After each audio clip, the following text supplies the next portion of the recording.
For mother-daughter design team Kim and Jade Alexis Ryusaki, their fashion line Lotus and Lime is all about honoring ohana and their rich cultural heritage. The Oahu-based pair also made the journey to New York Fashion Week to share their uniquely Hawaiian story and clothes with the world. I'm Kim, and I'm the owner and designer of Lotus and Lime. And I'm Jade Alexis, and I'm co-designer and head of marketing, I guess. Lotus and Lime started in 2012, so we just finished celebrating our 10th anniversary. Although I've been doing this for 30 years, not so much on a full-time basis, but I always had a small company and making fashion, whether it was jewelry, clothing. I spent the majority of my adult life living in Los Angeles, so it's sort of one of the capitals of the world of fashion. And I worked in film a lot as well, doing costume design for films. My mom was always creating since I was a little girl. She worked a full-time job, and then on the side she was always creating, you know, and she was making quilts or making ipuhekes or just something. Some sort of project was always happening in my house. And my mom also used to be a costume designer, and I grew up, you know, being on set with her in the trailers and always around clothes. So growing up, naturally, I just loved fashion. I was always putting on clothes and borrowing mom's outfits and wearing her heels. So I knew early on that I wanted to work in fashion. And when I was young, I was in a performing arts group, and the stylist, I think I was only 12 or 13, and the stylist allowed me to help kind of put outfits together for our group. And that's where my fashion career kind of started, because she would hire me as her assistant from 15, 16, 17 years old. And for me, it was just fun, and I had no idea that that was actually my start in fashion. I was born and raised here. My father was a grandmaster in martial arts. When Bruce Lee was starting a show called The Green Hornet many, many years ago, he requested that a few people come with him and work in the series as well, because he needed additional Asian martial artists. So he brought quite a few from here in Hawaii. So my family moved to Los Angeles. I think I was about 8 years old at the time. He's the Japanese side of a lot of inspiration that we get for Lotus and Lime. He was born in Waimea, Kamuela on the Big Island. And my mom was the Hawaiian side, and she was born here in Oahu. I was raised both cultures, right? So I'd fly to the Big Island and be with Bachan, Jichan, who were completely Japanese. They didn't speak a bit of English, so we only had to communicate through Japanese. She wore a kimono nearly every single day. And then with Dad being in martial art grandmaster, I was either in a pa'u skirt or a gi growing up. I had hula class, I had judo class, I had karate class, so everything is inspired by both those cultures. And so Jade was raised the same way. Runway 7 picks people from all over the world.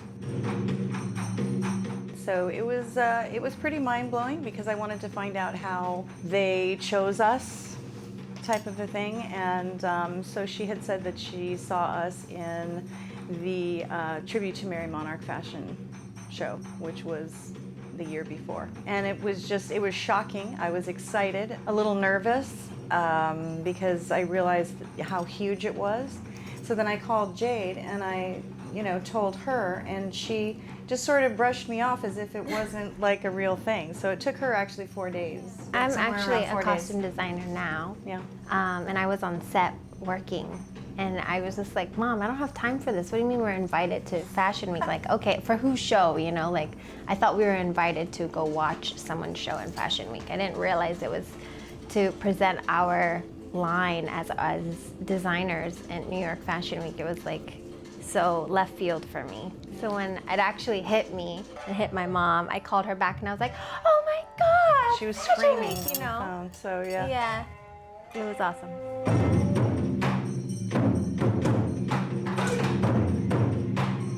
This New York Fashion Week collection was a homage to my grandfather, who's my mom's dad, who is Japanese and means so much to us. So it was very emotionally connected to the Japanese culture. And that's why a lot of the silhouettes you'll see are mostly look like a gi, or we or, you know, geisha inspired, and are a lot more fitting, I guess, than flowy, like we usually do with our resort wear. 5, 6, 7, 8.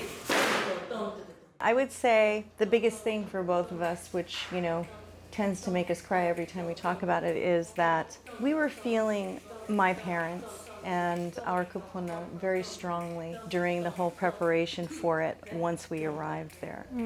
But once the show actually began, it was just this rush of mana, with spiritual energy coming from my parents, and my awareness that they were absolutely there. I was performing, and before I went out, I said, okay, Grandma and Grandpa, this is for you, you know? And before I walked out, I just felt their presence heavily, and she was doing the same.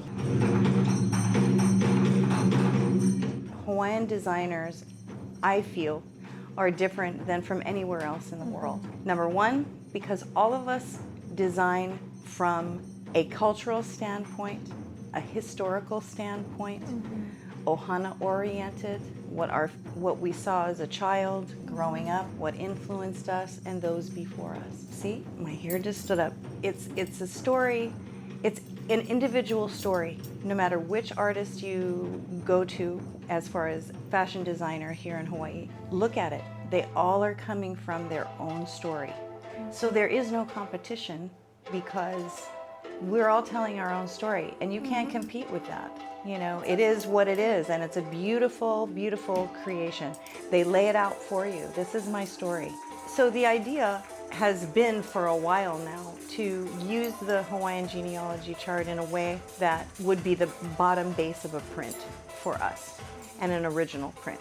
We wanted to tell our story from our cultural heritage and our grandparents, or my grandparents and my mom's parents. And I love that about Hawaiian designers, because we wear our stories so proudly. We say it's the us in Lotus and Lime.